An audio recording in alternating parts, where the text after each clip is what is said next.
সময় বলছে সময় এলো সৃষ্টি,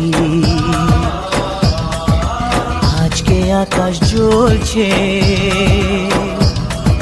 তাই সে হবে